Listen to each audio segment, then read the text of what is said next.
So I had a question sent in, and it is, what would you do if you weren't a photographer? I mean, it's debatable that I'm a photographer, but I'm going to try and answer it right about now.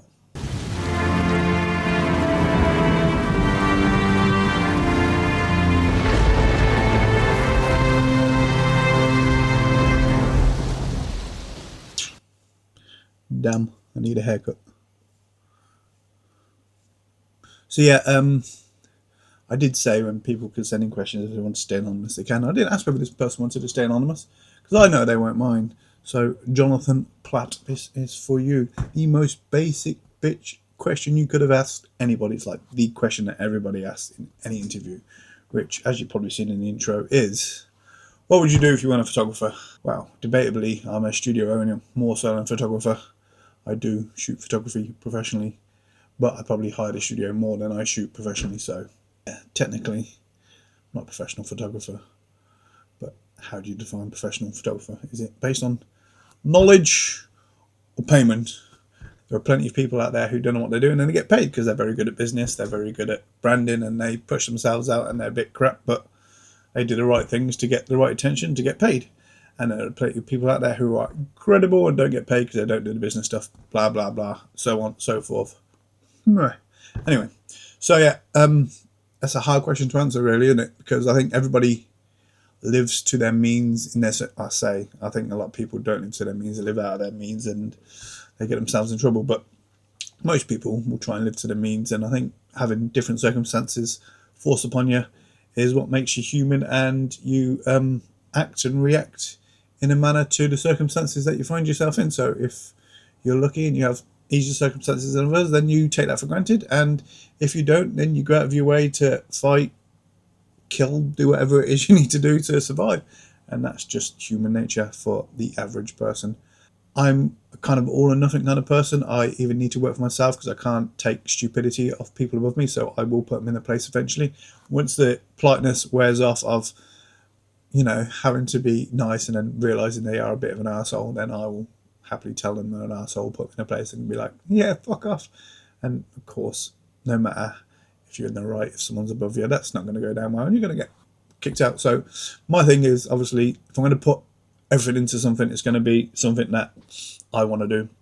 The problem with that is when you are self-employed and you are working to your own means and you don't know what the next step is, you have to try and find the next step. And that's a frustrating bit because finding that next step can be the hardest bit, So it's about endurance, not giving up, just constantly chipping away. Find out what works, find out what you like, what you don't like. Don't sell yourself out, as everyone around you tells you. Well, you got to sell yourself out because you got to make money regardless. So you got to do all the things that you absolutely hate and just try and keep creating something. And if the circumstances get to a point where you can't survive doing those things anymore, then that's a choice you got to make. Them priorities that you have to live with. Unfortunately, it destroys a lot of people. A lot of people don't get lucky no matter how good they are. They don't find the career that they want. A lot of people aren't flexible. I'd probably count myself in that. Unfortunately, I would say often, to my knowledge, from what I have seen, people aim for a certain point. They never get to that certain point, but they fall around it, right? So they aim for this specific thing and they don't get there, and they fall in a kind of circumference around it of other things that are kind of close related. The problem is then, if you want this specific thing and you don't like any of this circumference, this stuff that falls around it, then you're going to make life difficult for yourself because you don't want to do any of this crap that doesn't interest you. But somewhere in that circle, there's going to be something that you like.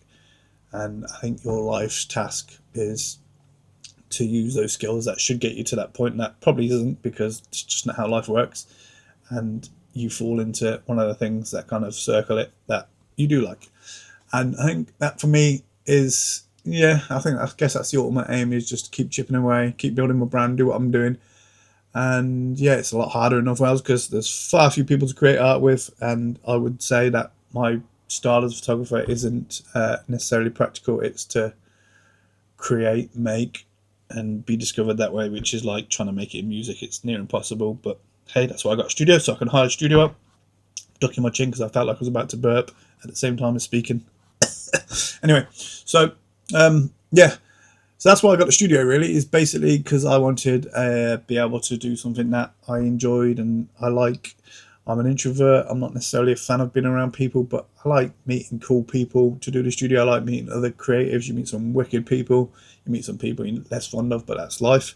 And yeah, and the studio for me is a service I can offer that doesn't tear away my integrity, my personality. It can actually have some of that in it. I mean, if you come to my studio, you'll see all the quirks that I've added. That's part of me. And yeah, so technically, I'm a studio owner. I'm not a photographer. So yeah, what would I do if I wasn't a studio owner? Interesting question. I always said I would be the worst oddities and antiques dealer in the world because I would just buy stuff I like and I'd want to keep it rather than sell it on. I had this conversation actually with someone who does genuinely do reselling antiques, oddities, stuff that he finds interesting, he buys or thinks will sell and then sells it on. And I was like, so what do you do if you really like something and you want to move it on? And he's like, well, firstly, if I really want it, it's going to be in a house, it's not for sale, and and that's going to be a practical decision. Secondly, if it's kind of hanging in and around the for sale stuff, but I've fallen in love with it, I just put a ridiculous price tag on it, and a price tag I don't think it will sell for, but when it does, if it does, then I go, well, it made me a shit ton of money I wasn't expecting, so it's easy to digest. And yeah, I found that interesting because I think I'm not sure I want to deal with the amount of idiots via eBay, Vinted, and the marketplace because, as I said, not a fan of people.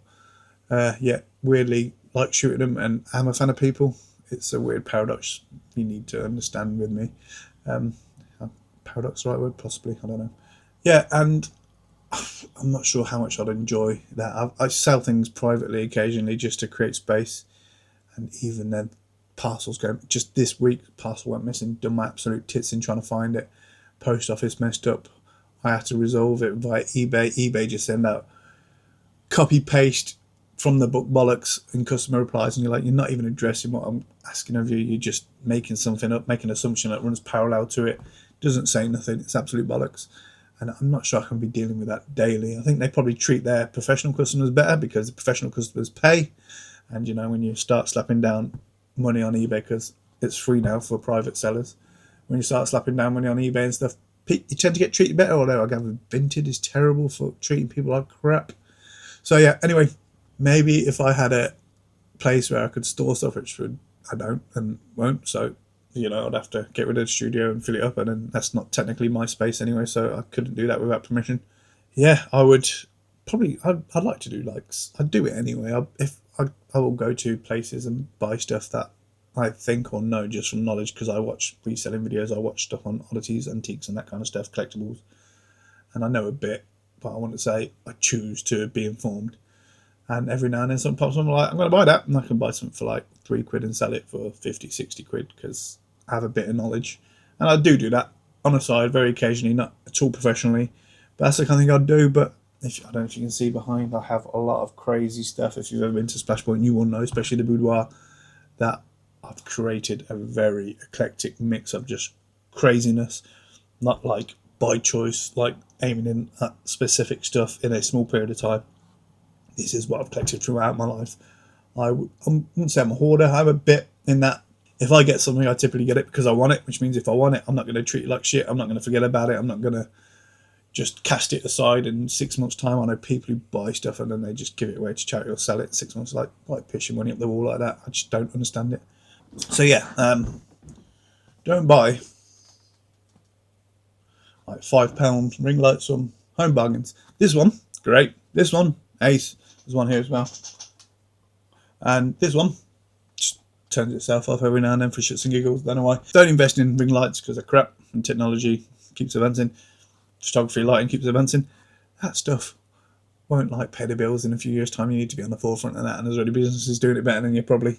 Anyway, so yeah, collecting stuff. I'm weirdly not materialistic in that if I can't afford something, I can live without it. It just doesn't interest me. It doesn't control me. But if I can and I have it because I want it, then I'll keep it and I will create a collection around it. And I bought it for a reason, so I want to keep it. And then, as I said earlier, private seller every once in a blue moon. If I'm like years and years down the line, or I've got too much and it's just taking up too much space, or I want something different and I need space for it, then I'll shift a few things on. It's just how it is. So what was I talking about? Being materialistic? Not really. Yeah, I have a lot of stuff, and I'm very overprotective of that stuff because I spent money on that stuff, and I know what money's worth. So yeah, I'm not someone who can, if I accrue stuff, that I can get rid of it easy or let it go for cheap. It has to go for the value I see it, because again, I have that reseller's gene in me as well. That I know if I have a value in my head of what something's worth, I expect it to meet that threshold or thereabouts, and I'm not going to let it go for less than that. I will sit on it. I'm happily sit on something and let it trickle down and sell. I've had stuff on eBay for months, and for some reason, after months of just sitting there, no one being interested, I'm getting daily sales at the minute. It's crazy, and I don't know why. I think maybe because I've made a few successful sales, eBay are going, wow, this guy's trustworthy. Let's sell more of his stuff. Trying to encourage me to list more, sell more, and there you go. And that's how their business model works, isn't it? It's like Facebook. As soon as you're in favour, as soon as they like you, you fall within the algorithm, they'll push you, kiss your ass, and anybody who's just an average business trying to survive gets shafted and get their rules and T's and C's on them constantly, just absolutely obliterating them. Yeah, you can't get through to a human being until you make Facebook money, and then the second you make Facebook money, and then cha-ching, they're all over you and they want to help you. But anyway, ranting, reselling, like these. I literally found these the other day. I said the other day. I've had them for a while. I am an Aston Villa fan, by the way. These are mine from when I was probably about 13, maybe longer, I don't know. I have a whole set. There's only 11 players on the team, but for some reason there's 12 down here. So I have the whole set of Villa ones that I kind of get out. All these collectibles. I've got a channel that I don't really promote on this channel that I do just for shits and giggles. It's a hobby channel. I collect cards, so I open cards. And I go through all my old vintage toys, Power Rangers toys, Pogs. If you really want to see any of that stuff, let me know in the comments, and I will link that channel in the comments under your comment. I just do card collecting. I get out. Did I say Pogs? Yeah. I've got all Gladiators toys. I was really lucky as a kid, to be fair. Even if we had nothing, we always had a good Christmas and birthday. My parents would sound like that. If we had nothing, I never felt like I had a bad Christmas. My mum always brings up this one time where it was like Christmas where they were skint and I had nothing, and it never ever felt like I had nothing. So in this family, my sister's older than me, and she still gets excited about Christmas like ridiculously. It's just one of those things. So Christmas and birthdays in this house are usually just a big thing in terms of gift giving. Even if you don't have much, it just feels special. So I've always been really lucky that I had some really cool toys. Like I was mad into Teenage Mutant Ninja Turtles as a kid, and then that went to Power Rangers, and then of course I was a school crazes like Pogs and whatnot. I was too old for Pokemon. People see that I'm a bit of a geek and I played Pokemon Go on my phone occasionally, and people just assume that I played with Pokemon cards in the school playground. No, that was after my time. I was football stickers, Pogs, and that was like me at school. Marbles when you was in like primary school as a proper nipper, like pre-teen, like pre-10. So marbles, that kind of stuff. So yeah, I still have all that. We still have it all boxed. I kept a lot of my boxes. I looked after I played with them. Don't get me wrong. I didn't keep toys to sell on. As a kid, that would have killed me. I would have had no concept of that. But I knew that keep the box in pretty good condition. It might have some resale value. So we always kept boxes. So I've got loads of box toys that I do a channel on. It's like a hobby nostalgia channel.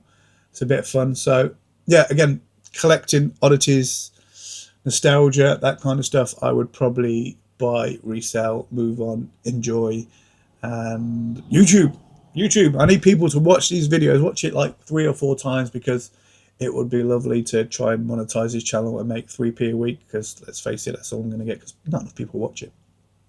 I have ideas for like YouTube channels all the time, but I know I'm not the right person to present it and to be the face of it, and that's slightly frustrating. And I'm not the kind of person who's going to Mr. Beastify everything and like study the algorithm and try and make it. I want to make it work from something that I enjoy doing. So it needs to be a happy accident, or just from putting in effort, like doing these for my studio.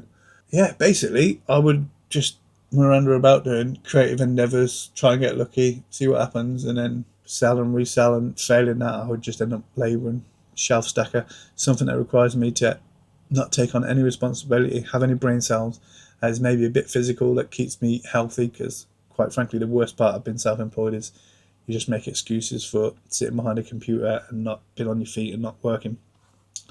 I quite enjoy just labouring and DIYing and doing stuff for the sake of doing stuff.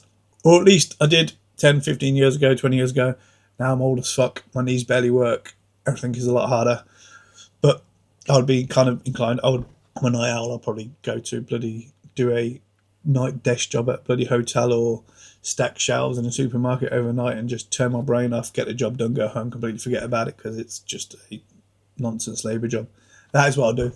This, obviously working for myself, studio, blah, blah, blah, or reselling oddities, weird shit.